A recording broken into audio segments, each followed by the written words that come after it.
hockey family, Etienne from Field Hockey Education. In today's video, we'll be having a nice coaching discussion, and we will be discussing formations.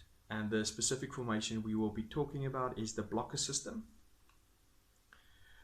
In this video, you'll see how the formation is set up, what every line you need to be worried about, and what you need to be trying to work on with each line. You will have a little bit of outletting options and benefits and negatives about the system.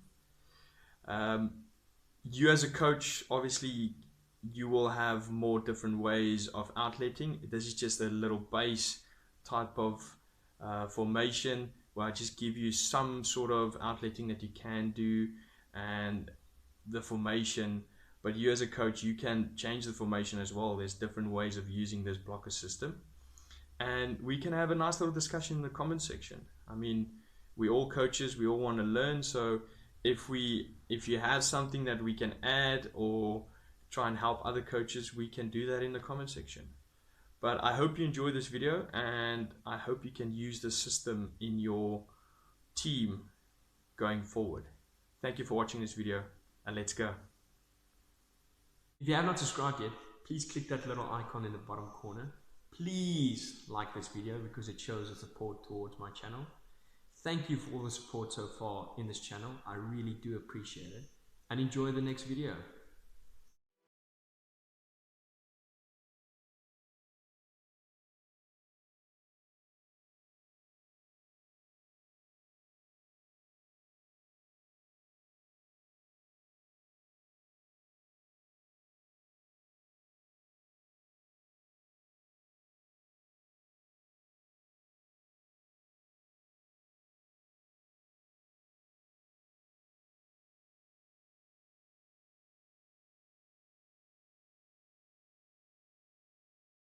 So for this blocker system, I'm going to break it down line by line. So I will go to the back three, the blocker, the midfielders, and the forwards.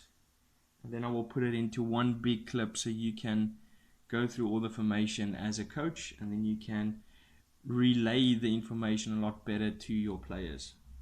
So we'll start at the back. Back three, you will start, but you will try and get your players to be a little bit tighter to one another so that you can prevent the center back from being exposed from the opposition's midfielders and attackers. You also want the left back to be able to pass to the right back without using the center back. With the blockers, you'll see they will position themselves in between the outside backs and the center back, so they will be in this little space. They will be the fetchers, so they will be fetching the ball from the center back or from the right back. If this blocker fetches the ball but doesn't get it, they will re-lead and making it open for this blocker to step into this space for the center back to pass. These blockers will also be flexible. One of them can move into the back three to make it a back four. And then by changing the formation, you can force the opposition to keep changing their formation to counter-attack with your formation that you changed. When we come to the midfielders, your outside midfielders, left midfield, right midfield, they need to be wide as possible so that they can be options for the outside backs. If they want to outlet and they want to try and find players, they need to be the players that they need to find. If we go on this side to pass the ball, the help side midfielder, they can push through to be an option in the final third, but they will mainly go to the far post if the ball comes from this side to attack. The center link or the center midfielder, they always want to try and post up towards this space. If they're in the top of the half of this field, they always want to post up towards the back three. If the back three pushes up their platform to this, they need to be able to find the center link at all times. From here, the center link can turn and then find passes going forward. With the forward line, you want the forwards to be high as possible. And because we have 5 in the midfield, you don't want your forwards to be coming into this space as well, because this will cause overcrowding and it will limit the space for these 5 players to actually get the ball out to these forwards. And because of the way the formation is they will have the center link to actually come and help with the attack when they go forward, and they will have more opportunity to make leads to get the ball a little bit better. With outletting in this system, there's different ways of outletting, and that's the way this system is actually quite nice to have. And if your players know exactly what they need to do, you will have a lot of different ways of outletting and getting out at the back. But for now, we're going to start with actually outletting from the left back. So if the ball starts from the center back and it goes to the left back, blocker that's closest to the left back needs to be available for a pass. The left link needs to be available for a pass, or left midfield needs to be available, and the center link can try and get available for that more expansive pass to get through the lines. So the left back will have an option to the blocker, or they will have an option to the left link, or if it comes down to that expansive pass that I spoke about to get through the lines. If the blocker gets the ball, they can play to the left midfield. As soon as the ball goes, the blocker on the opposite side can start making a lead to there to be an option for the center link if the center link gets the ball. The left forward can make a nice round lead towards this space for when the left midfielder gets the ball. She's got an option going forward, or they've got an option going forward. If the left midfielder gets the ball and uses the center link, they need to do a pass and go type of move. So they need to pass and go so that the link can use them again. The outside link will make a lead towards the far side. The right forward will go into the middle of the field. When the center link gets the ball, they can use the right forward. Or like I said, they can use the blocker, and then the blocker on the opposite side can then use this right forward. You want your right back to go towards the ball side so that we can set up, so that these two can set up counter defense for in case something happens and you lose the ball. We have these two players stepping infield, and then we can set up counter defense. Because as soon as we lose the ball, we have this blocker to step around into the middle of the field, and we have this outside half or outside link that can work back and try and stop them from counter-attacking too quickly.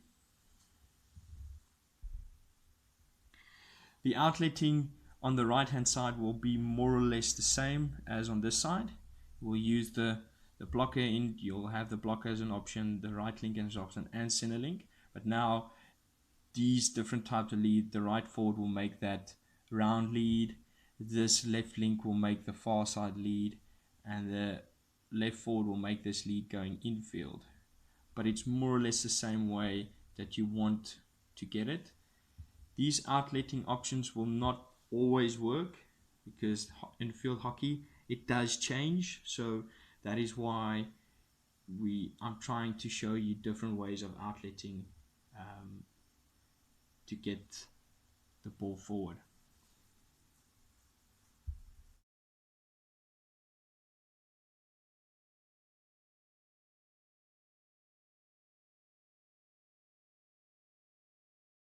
Okay, for the next outletting option, we will be using the blockers. If you can use the blockers efficiently, you will damage the opposition team's reason why is because your blockers will be set up in between their forward line and their midfield, so they will have this open space, and if they can use this open space, they can damage teams going forward. Here's an option that you can use is when the center back passes to blocker number 1. Blocker number 1 will arc into space towards right side and towards this right back. As soon as this blocker number 1 arcs towards the right back, blocker number 2 will re-lead and lead against the grain to open up space on this side and to be an option for blocker number 1. Blocker number 1 can then decide if the right back moves into the space, they will move this link a little bit higher, and then the blocker number 1 has this pass to be able to pass through. They can pass through the right link on top, or they can pass to blocker number 2. Blocker number 2 and 1 can have a nice little 2v1 situation as well inside this formation. But as you can see, it depends on how the setup of the opposition press is, but if you can use your blocker system really well, you can get out in the middle really easy, and you can go forward from there. Okay, benefits of this blocker system. As I said before, you will have 2 options in the middle to pass to. You will already have a good counter cover. If we go forward, you will already have a good counter cover. It's less leg work in the midfield, is you have these 2 blockers that will prevent this link from running up and down to get the ball. So less work for these midfielders, meaning that you will have more energy to attack and try and score goals. It will be forced pockets, and you will be focusing on pockets a lot, meaning that if you get this pockets correct, you will create space in different areas of the field. The negatives about this blocker system is if you have your blockers and they are not disciplined in their positioning and they go forward when we attack, you will leave your back 3 isolated with this much space in this little area where the opposition can attack and get past these 3 defenders a lot easier. If the 2 blockers do not work as a unit and pivot off each other, the system will be ineffective, meaning that there will be a lot of space in this system if these 2 don't work with each other. So that's the blocker system. As you can see, if you get your team to be disciplined and they all know what they need to do, the system can work perfectly. But it has its negatives as well, like any other formation. But I hope you can use this in your team, and there's always a lot of more information that you can put in there. If you have other coaches that also use the system and they've got little tweaks and stuff that they use that can work, you can use that. That's the beauty of the system, is you will always have ways of improving it, trying to get the negatives out. But thank you for watching this video. Thank you for all the support so far in this channel. See you next time. Bye bye.